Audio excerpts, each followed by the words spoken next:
আসসালামু আলাইকুম। আজকে আমরা গতিশক্তির যে সেকেন্ড পার্ট, সেই সেকেন্ড পার্ট নিয়ে আলোচনা করব।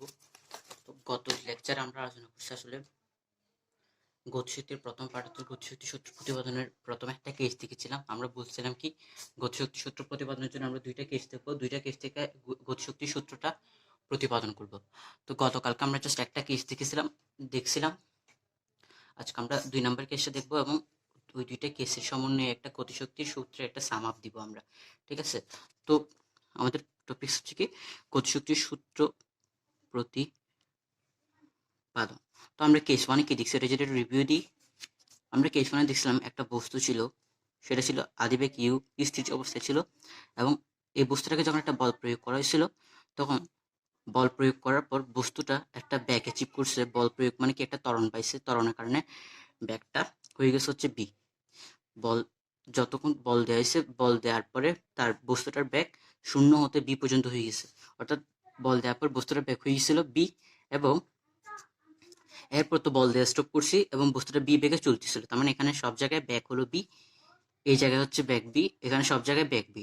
আমরা বল দিছি কতটুকু রিজিয়নে, এতটুকু থেকে এতটুকু রিজিয়নে বল দিছি, এফ ছিল, আর বাকি রিজিয়নগুলোতে বল ছিল না, ঠিক আছে? তো ওই অবস্থায় আমরা আসলে দেখছিলাম কি এই বস্তুটার যে গতিশক্তি, বস্তুটার গতিশক্তি ছিল, যদি বস্তুটার ব্যাক বি হয়ে থাকে তখন বস্তুটার গতিশক্তি ছিল half of m v square.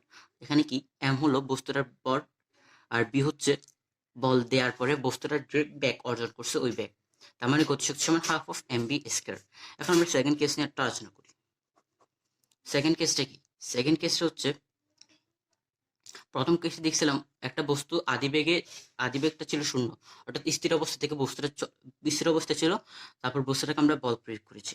কিন্তু এবার যে বস্তুটা আছে সেই বস্তুটার ব্যাক কিন্তু 0 না, আদিবেগ কিন্তু 0 না, তার আদিবেগ হচ্ছে ইউ, ঠিক আছে? তার মানে সে আগে থেকে একটা ব্যাক নিয়ে আসতেছিল এবং এই অবস্থায় তাকে আমরা একটা ফোর্স দিয়েছি। তার মানে এই দুইটা কেসের মধ্যে প্রথম যে পার্থক্য, সেই পার্থক্যটা হচ্ছে কেস ওয়ানের মধ্যে যে বস্তুটার ছিল, বস্তুটার আদিবেগ ছিল 0, কিন্তু কেস টুতে বস্তুটার আদিবেগ 0 না, সে একটা ইউ আদিবেগে চলতেছিল। এখানে অবশ্যই ইউ হচ্ছে সমবেগে চলতেছিল, সমবেগে চলার পরে তাকে আমরা একটা ফোর্স দিয়েছি।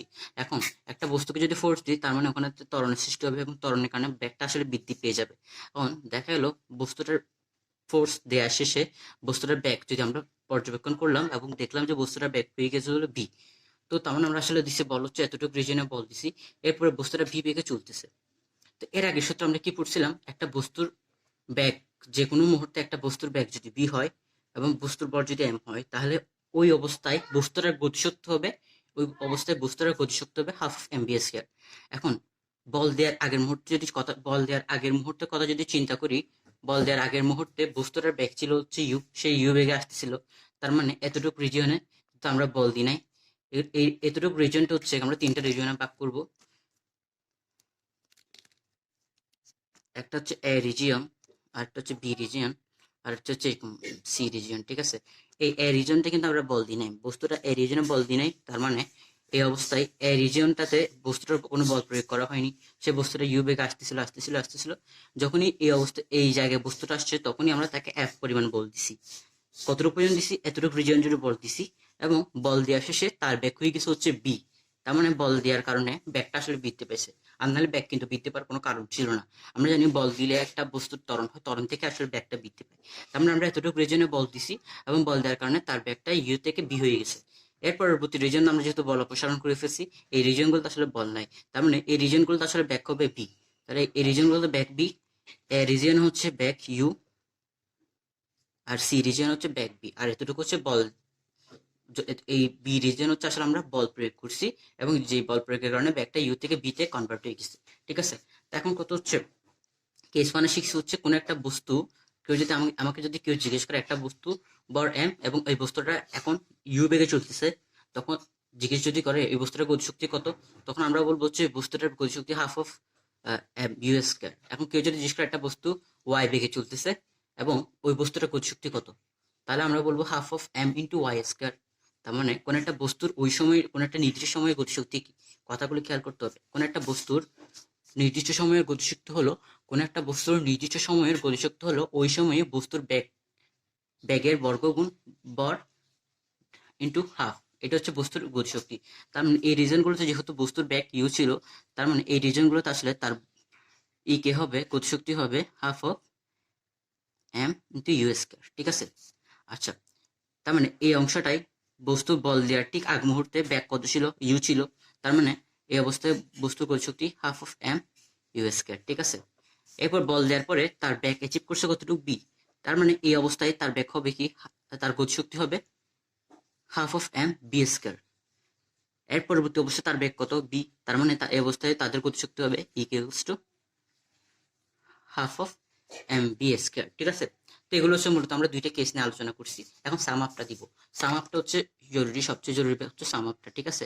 সাম আপ বলে কি, কোনো আমরা দেখতেছি কোনো একটা বস্তু যদি একটা সমবেগে চলতেছে, দেখো এখানে ইউ বি এগুলো হচ্ছে সমবেগ, মানে বল দেওয়ার পর কিন্তু বস্তুটার কোনো ত্বরণ নাই, যার কারণে আমরা জানি বল অপসারণ করলে বস্তু যে ব্যাগটা অ্যাচিভ করে ওই বেগে সে ওই ব্যাগটা তখন সমবেগে পরিণত হয়ে ওই বেগে সে চলতে থাকে, ঠিক আছে। তার মানে কোনো একটা বস্তু যদি সমবেগে, বস্তু যে সমবেগে চলে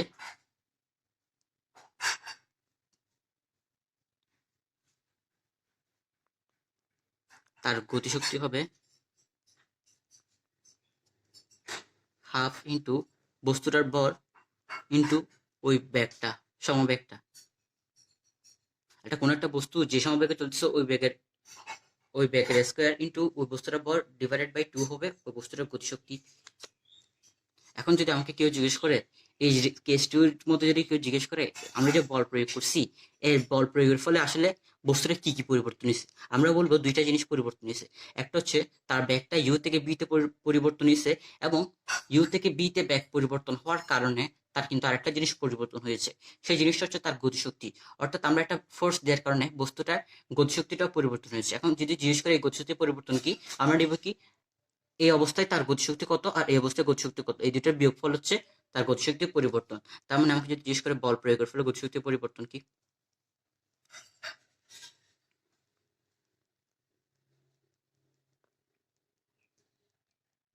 পরিবর্তন হলো, আমরা যদি লিখি del E K equals to half of m v square minus half of m v u square, অথবা এটাকে লিখতে পারি আমরা শর্টে half of m v square minus u square, এভাবে লেখা যায়। অথবা আমরা চাইলে লিখতে পারি হচ্ছে half m v plus u into v minus u, অনেকভাবে লেখা যায়। তার মানে এগুলো হচ্ছে মূলত আমাদের মেইন কথা। মেইন কথা কি, তাহলে বেসিক কোন একটা যদি আমাকে জিজ্ঞেস করা হচ্ছে একটা বস্তু বি বেগে চলতেছে, ওই বস্তুটার ভর এম, তাহলে যদি গতিশক্তি বের করতে বলে তার গতিশক্তিটা হবে half of m v square, ঠিক আছে। ওই জায়গায় তার আদি গতিশক্তি, তার আদি বেগ কত ছিল, আদি বেগ কত ছিল, এই জিনিসটা কিন্তু কোনো ফ্যাক্ট করবে না। বস্তুর গতিশক্তি নির্ণয় করতে আদি বেগ কখনোই ফ্যাক্ট করবে না। বস্তুর গতিশক্তি নির্ণয় করতে, বস্তুর কোনো একটা নির্দিষ্ট মুহূর্তের গতিশক্তি নির্ণয় করতে ওই নির্দিষ্ট মুহূর্তের ব্যাগটাই হচ্ছে মেইন ফ্যাক্ট, ঠিক আছে। এই জিনিসটা মাথায় রাখতে হবে, ঠিক আছে। এগুলো হচ্ছে মূলত গতিশক্তির সূত্র। এখন আমরা আলোচনা করবো আসলে গতিশক্তির সাথে ভরবেগের সম্পর্কটা দেখবো, যেটা প্রায় সময় অনুধাবনমূলক প্রশ্ন আসে। গতিশক্তির সাথে ভরবেগের সম্পর্ক, এর আগে আমাকে টার্মগুলি সম্পর্কে জানতে হবে। আমরা জানি ই কে সমান, গতিশক্তিকে যখন আগে দেখছি, একটা বস্তু যদি বি বেগে চলে এবং বস্তুটা ভর এম হলে, তাহলে ওই বস্তুটার গতিশক্তি হবে half of m v square. ভরবেগ কি, একটা বস্তু যে বেগে চলতেছে, একটা বস্তু যদি বি বেগে চলে এবং ওই বস্তুটার ভর যদি এম হয়, তাহলে ওই বস্তুটার ওই সময় ভরবেগ কতটুকু হবে, ওই অবস্থায় ভরবেগ হবে হাফ পি এম বি। আমরা ভরবেগকে পি দ্বারা প্রকাশ করি, তার মানে ভরবেগ পি সমান এম বি আর গতিশক্তি সমান half of m v square. আমরা চাচ্ছি কি এই দুইটার মধ্যে একটা রিলেশন করতে, ঠিক আছে। তার মানে আমরা কিভাবে রিলেশন করতে পারি দেখি। আমরা লিখি এখানে equals to half of m v square.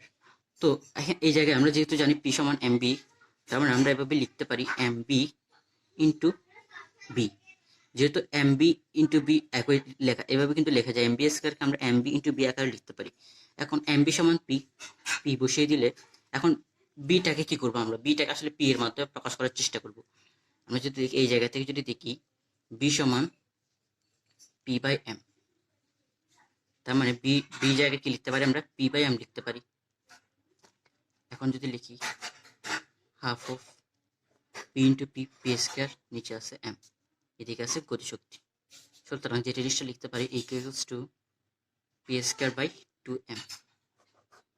এটা হচ্ছে আসলে গতিশক্তির সাথে ভরবেগের সম্পর্ক, যেটা আসলে অনুধাবনমূলক প্রশ্নে আসে। এখন আমরা সবচেয়ে খুব